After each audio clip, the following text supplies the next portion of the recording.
Mon mari et moi, tous les deux âgés de 26 ans, avons récemment organisé un dîner en famille pour annoncer notre grossesse.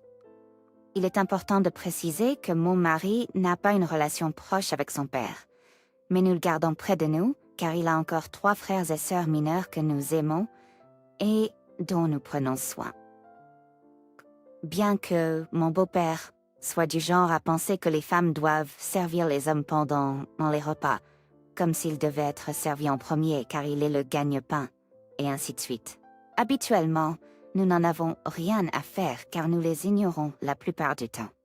Cependant, cette fois-ci, ma famille était présente et nous considérons qu'il a fait des histoires et a découvert la vérité. Mon père est la personne que je préfère au monde. Ma mère est décédée quand j'étais petite et mon père a pris soin de ma sœur aînée et de moi. Ils sont la seule famille qu'il me reste. Au dîner, mon mari et moi avons cuisiné des plats que nous savions que nos familles apprécieraient. Premier problème a commencé lorsque mon beau-père a essayé de s'asseoir à l'une des têtes de table et que mon mari a dit non. Alors il s'est assis à une autre et moi à l'autre, avec mon père et ma sœur de chaque côté et lui avec ses frères. Mon beau-père était donc au milieu et n'a pas aimé ça. Le deuxième problème est la cause de tout cela et que tout le monde se servait un peu soi-même. Cependant, mon père a un nerf endommagé à sa main droite et a du mal à tenir les cuillères et les fourchettes. Ma sœur lui a acheté un ensemble de couverts adaptés à la maladie de Parkinson qu'il apporte partout.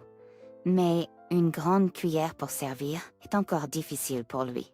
J'ai donc proposé de lui servir son assiette pendant que ma sœur lui servait sa boisson, puis nous nous sommes tous assis pour manger et discuter. 3 ou 4 minutes plus tard, mon beau-père a demandé à voix haute « Personne ne va me servir mon assiette ?» Mon mari l'a regardé perplexe et a répondu « Non, nous ne faisons pas ça ici. » Ma belle-mère s'est rapidement levée et a pris son assiette, mais mon beau-père a insisté pour que l'hôtesse le serve comme elle l'a fait pour son père. Je lui ai rappelé que mon père avait une main blessée et qu'il allait bien, mais il a dit qu'il ne mangerait pas alors. J'ai haussé les épaules et dit qu'il pouvait mourir de faim et que je m'en fichais. Il est parti avec ma belle-mère, et bien que tout le monde soit d'accord avec moi, mon propre père a dit que c'était irrespectueux de ma part et que je devrais m'excuser pour la façon dont je l'ai dit.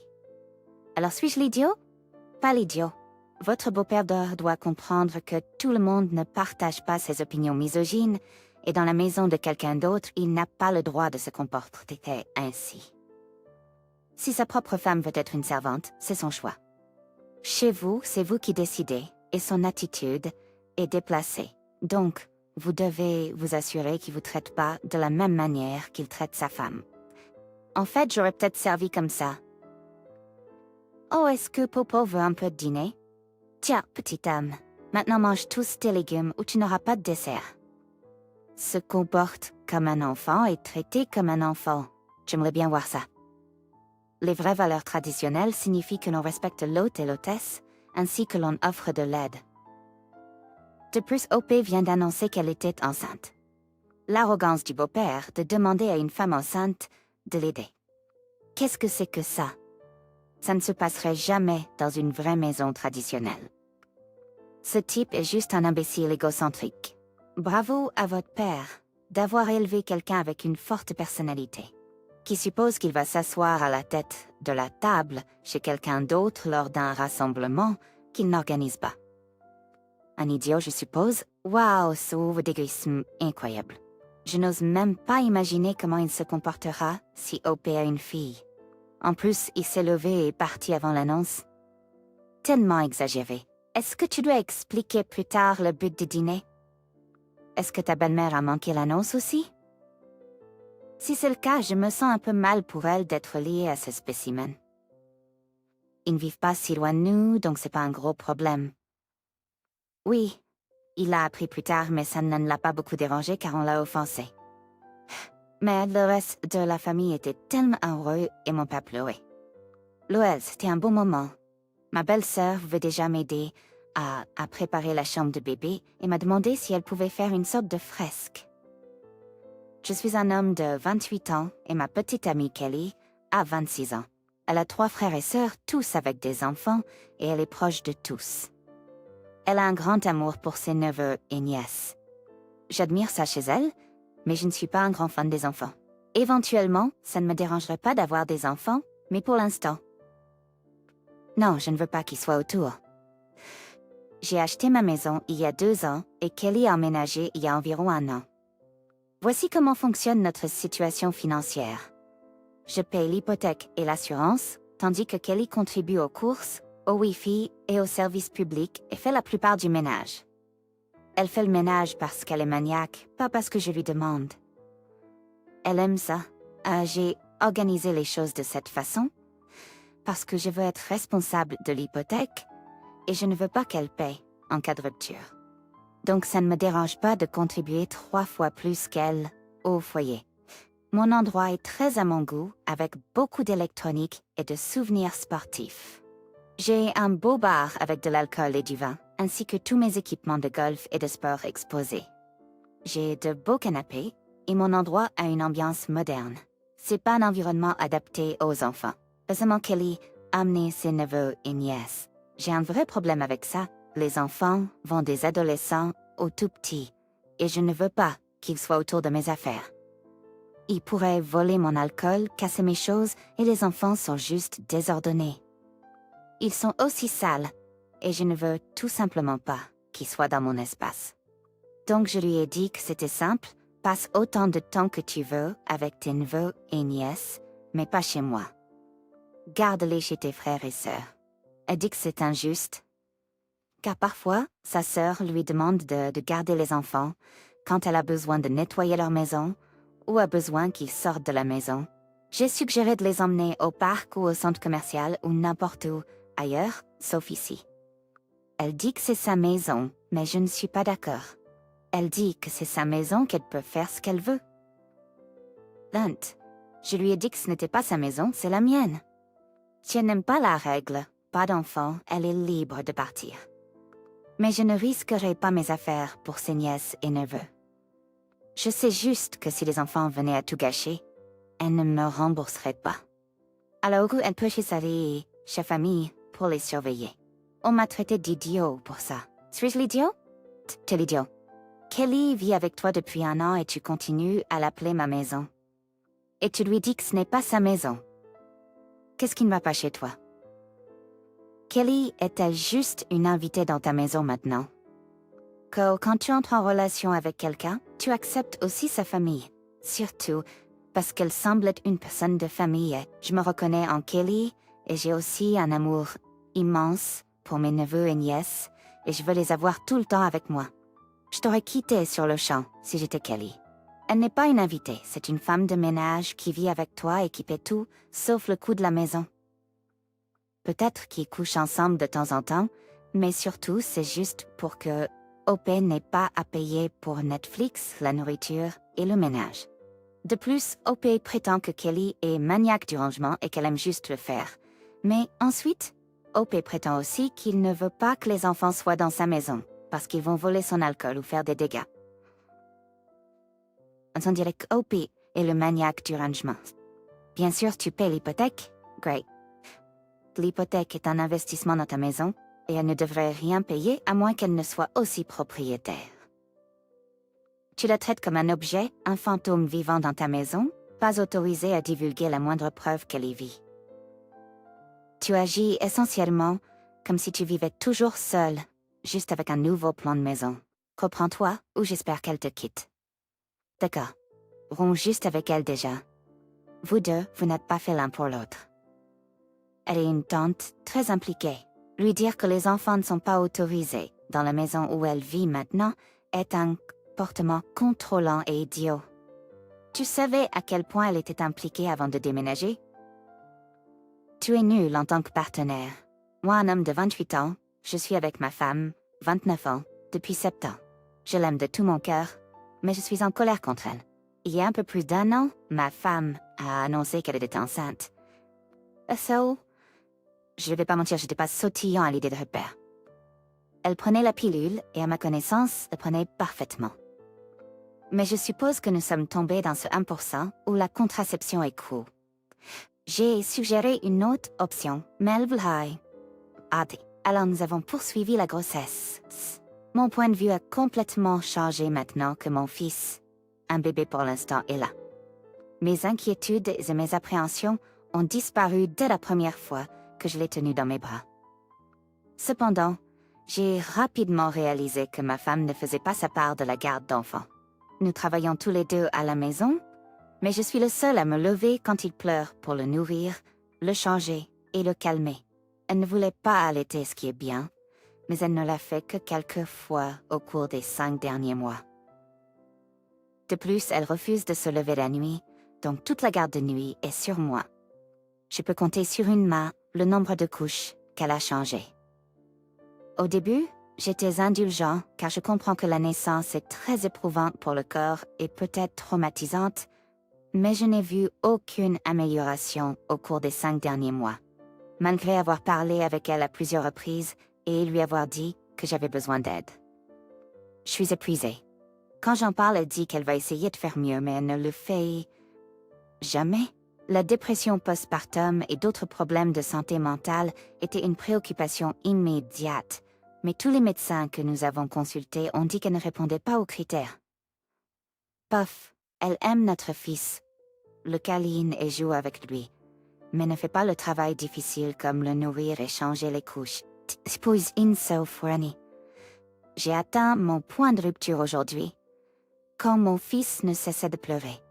J'ai fait de mon mieux pour le calmer, et ma femme a osé lever les yeux de la télévision pour se plaindre qu'il était trop bruyant et l'a emmené dans une autre pièce. J'ai honte de l'admettre, mais je lui ai crié dessus et lui ai dit qu'elle était une horrible mère. Elle a été profondément bouleversée par cela et est partie chez ses parents, nous laissant mon fils et moi à la maison. Maintenant, elle m'appelle idiot et ses parents m'envoient des messages pour me dire à quel point je suis idiot. Je suis juste tellement fatiguée. J'ai l'impression d'être un parent célibataire. Je me sens mal, car je sais que ce que j'ai dit était méchant, mais je suis aussi en colère, qu'elle profite des bons côtés de la parentalité pendant que je suis coincée avec les parties difficiles. Elle sort avec ses amis, fait des choses amusantes et pratique ses loisirs pendant que je reste à la maison avec notre bébé. Je n'ai pas eu de maman pour moi depuis des mois. Suis-je l'idiot? Pas l'idiot. Sa réaction après avoir été de mauvaise mère a été de vous laisser seule avec le bébé. Je pense qu'elle a essentiellement prouvé votre point. Si elle n'a vraiment rien de mal, alors elle est juste une horrible mère, et vous devriez peut-être envisager d'obtenir la garde exclusive. Ma réaction exacte aussi est qu'elle a pris le commentaire comme une excuse pour partir et ne pas emmener le bébé avec elle. Peut-être qu'elle a refusé l'avortement comme un moyen de vous piéger pour qu'il fasse partie de sa vie pour toujours. Je ne sais pas cela évidemment, mais être si cohérente avec la contraception parce que vous ne voulez pas d'un bébé, puis soudainement tomber enceinte et vouloir être une mère peu impliquée, semble étrange. Honnêtement, si vous échangiez vous et votre femme dans cette histoire, ce serait une histoire très typique de ce que beaucoup de femmes vivent avec leur mari postpartum, ce qui déclencherait unanimement le mari et l'idiot. Cela touche profondément de voir une mère agir de cette façon. Honnêtement, vous êtes un parent célibataire en ce moment, je vous souhaite le meilleur. Ma mère, presque adulte, m'a eu quand elle était jeune. Mes grands-parents étaient religieux et l'ont renié peu de temps après ma naissance. La famille a coupé les liens avec elle, sauf quelques membres de la famille. Ma mère a beaucoup lutté dans sa vie. Elle a beaucoup travaillé et économisé de l'argent pour que je puisse aller à l'école de médecine. Cela a été un rêve depuis que j'avais 11 ans. Personne n'a aidé. Et je me souviens quand maman est tombée malade et que nous étions sur le point de devenir sans-abri. Son frère, mon oncle Frank, 37 ans, a refusé de nous accueillir, disant que sa femme était malade et qu'il n'y avait pas de place pour nous. Son ami nous a accueillis, puis maman s'est remise sur pied. Malheureusement, elle est décédée il y a 6 mois. Sa meilleure amie est chargée de mon héritage. Mais il y a quelques jours, elle m'a dit qu'elle avait reçu un appel de Frank demandant de l'argent. Il lui a dit que sa femme avait des problèmes de santé et il a demandé si je pouvais l'aider à payer sa chirurgie. Rami Stone, l'ami Wallister, aime ce bizarre fait.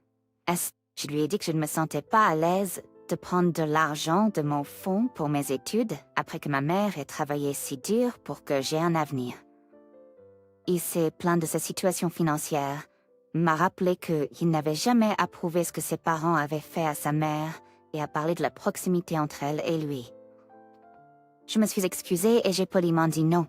Il a commencé à supplier, disant qu'il avait déjà essayé toutes les autres options possibles et tout ce dont il avait besoin maintenant était un peu d'aide financière ou un prêt de ma part et il me rembourserait rapidement.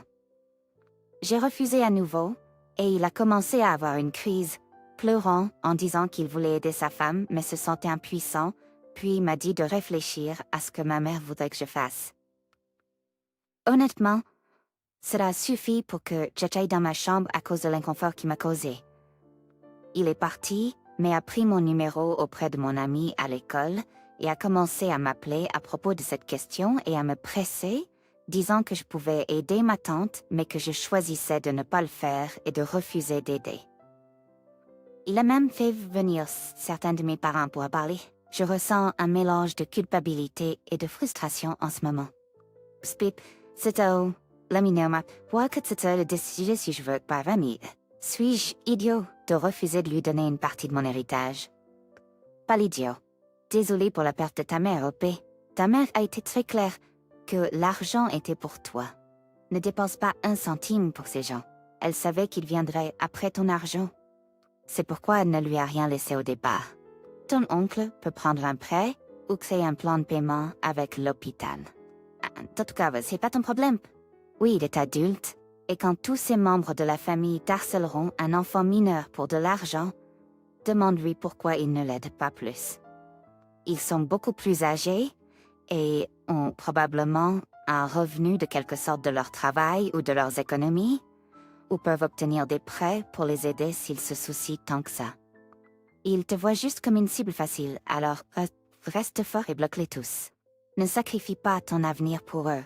Mon ami depuis 3 ans, Bex, a gardé ma maison pour moi la semaine dernière. J'ai accepté de lui payer $50 par jour pour le faire. Elle était à la maison avec mon chien peu exigeant et a dormi dans la chambre d'amis. Du moins, je le pensais. Bex s'est précipité dehors quand je suis rentrée, me disant de lui envoyer l'argent via PayPal une fois que je serai installée. Quand je suis entrée dans ma chambre, il est devenu très évident que Bex avait dormi dans la chambre principale, sur mon lit. J'étais assez déçue par ça parce que j'ai une chambre d'amis avec un lit queen, ce qui est largement suffisant, et je lui avais explicitement dit de rester hors de ma chambre. Oui, la chambre principale a un lit king, mais ce n'est pas ce que je lui ai proposé. J'ai immédiatement enlevé les draps pendant qu'elle faisait ses bagages, et en le faisant, j'ai remarqué quelque chose sur la housse de couette près du bas. C'était du vernis à ongles. J'ai appelé et lui ai demandé ce qui s'était passé. Elle a dit qu'elle s'était endormie sur la housse avec des ongles qui n'étaient pas tout à fait secs. J'ai demandé pourquoi elle ne m'avait pas dit. Et elle a dit qu'elle ne pensait pas que c'était si grave parce qu'elle pouvait retourner la housse. La housse a 2 bons côtés, mais maintenant ma housse a plein de vernis à ongles rouges d'un côté. Ma housse a coûté environ $250 et j'ai un reçu pour cela, donc je veux déduire le coût de paiement que je devais lui envoyer, ainsi que une copie du reçu de la housse de couette.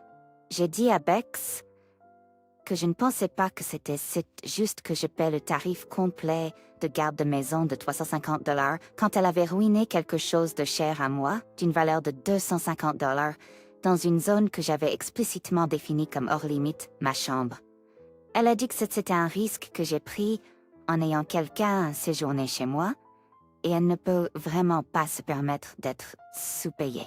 Elle a même menacé de dire à nos amis communs que je l'avais arnaquée si je ne lui payais pas le montant total.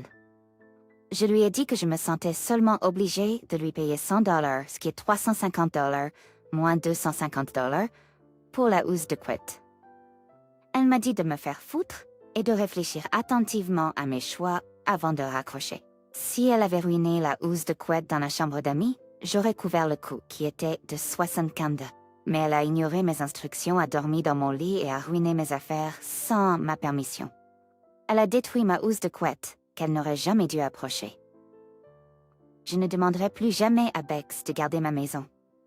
Elle a aussi fumé de la weed dans la maison. J'ai un patio couvert avec un canapé, et il a fait beau toute la semaine, mais elle n'a jamais promené mon chien. La caméra de la sonnette ne l'a jamais montré partir avec le chien. Je ne pense pas que je veuille être amie avec elle après ça. Donc, je me demande si ça influence ma décision de ne pas lui payer en totalité après qu'elle ait ruiné ma housse de couette. Alors, suis-je idiot de déduire le coût de la housse de couette de son paiement? Pas idiot, mais si vous allez le faire, donnez-lui la housse de couette. Laissez-la sur son pas de porte ou sa porte, avec une note disant payer en totalité. Elle peut la garder. Vous l'avez embauchée pour prendre soin de votre maison et de votre chien, mais elle n'a rien fait causant des dommages et négligeant les deux. Pourquoi paieriez-vous pour un service qu'elle n'a pas fourni? Assurez-vous également de prendre des photos des dommages au cas où d'autres amis vous en parleraient. Ce serait une bonne idée de déjeuner avec quelques amis de confiance et d'expliquer votre version de l'histoire avant qu'elle ne commence à parler mal de vous à eux. C'est le risque que vous aurez lorsque vous avez quelqu'un qui séjourne chez vous. Qu'est-ce que c'est que ça, Bex? C'est incroyablement impoli de non seulement entrer dans la chambre de quelqu'un sans leur permission, mais aussi de dormir dans leur lit et de peindre vos ongles dessus. Et en plus de cela, elle ne vous en a même pas parlé. La goutte d'eau qui fait déborder le vase, c'est qu'elle n'a même pas promené le chien dont elle était censée s'occuper. Ce n'est pas ce qu'un ami ferait. Rendez-lui les $100 et la housse de couette et coupez tout contact avec elle.